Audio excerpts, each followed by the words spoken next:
मजबूती के साथ खड़े रहिए। बैरिस्टर असदुद्दीन ओवैसी साहब की क़यादत को कबूल कीजिए। इंशाअल्लाह वो दिन भी आप देखेंगे मधुबनी के अंदर कि जब दूसरे पार्टी के लोग मुसलमान के दरवाजे पर आकर टिकट देंगे, दरवाजे पर आकर टिकट देंगे। आज देख रहे हैं ना, हैदराबाद में खोजा जाता है कि किसको लड़ाएं, ऑप्शन नहीं है वहाँ पे। जंगल में हेलीकॉप्टर उतार दिया, डर से ही उतारा है ना। इसीलिए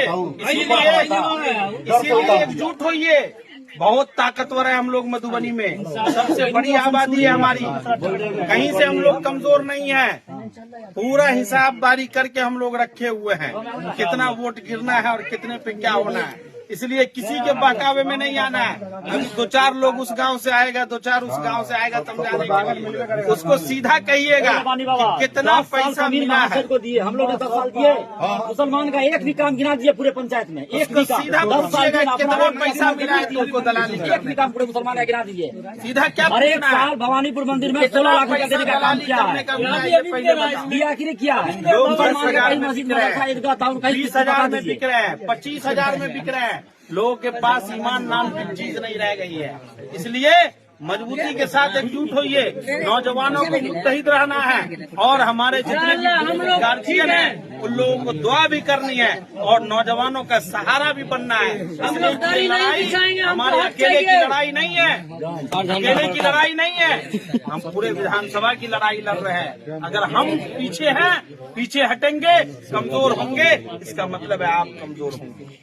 हम लड़ाई किसी के सहारे लड़ने नहीं आए हैं। हमको पकड़ना होता तो गांव के उसी आदमी को पकड़ते जिसको समीर महासेठ पकड़ता है। लेकिन आप देखे होंगे कि कहीं भी हम किसी को नहीं पकड़ते हैं, डायरेक्ट पब्लिक से मिलते हैं। वहाँ जो क्रीम लोग हैं, जो ईमानदारी से अपनी क़यादत के लिए काम कर सकते हैं, उन लोगों के साथ हमारा रिश्ता बनता है। हमारे रिश्ते की बुनियाद पैसे पे नहीं बनती है, हमारे रिश्ते की बुनियाद क़यादत पे बनती है, लीडरशिप भी बनती है। अगर हमको जरूरत होगी तो आपके दरवाजे पर हम अपना गमछा फैला के आपसे मांग लेंगे, लेकिन अपना जमीर नहीं बेचेंगे। हम जरूरत होगी आपके दरवाजे पर एक बार नहीं 10 बार मांगने आएंगे। आप भगा देंगे फिर भी मांगने आएंगे, लेकिन जमीर नहीं बेचेंगे। इस बात का भरोसा रखिए। 2 दिन बचे हैं इलेक्शन में, 100 अफवाह उड़ेगा, ये हो गया वो हो गया। आपको बस एक बात कह के जा रहे हैं, आपके समाज का बेटा है, आपके मिट्टी का कर्ज है हमारे ऊपर। एक बात दिमाग में रखिएगा कि न माधव आनंद के पास उतनी दौलत है और न समीर महासेठ के पास उतनी दौलत है जो आपके इस बेटे राशिद खलील का ईमान खरीद ले। और 11 तारीख को 5 नंबर के बटन को पतंग छाप पे वोट देकर अपनी क़यादत और अपनी लीडरशिप को बचाइए और खुद को जिताने का काम कीजिए। हम लोग दूसरों को बहुत जिता लिए, अब अपनी बारी है, अपनी क़यादत की बारी है। इंशाअल्लाह एक मर्तबा हम लोग मजबूत हो गए तो हर आदमी हमारे दरवाजे पे आएगा। किसी के दरवाजे पे हमें जाने की जरूरत नहीं पड़ेगी। आज हैदराबाद में दारुस्सलाम है ना, जी जी जी जी जाते हैं ना लोग, देखते हैं ना आप लोग।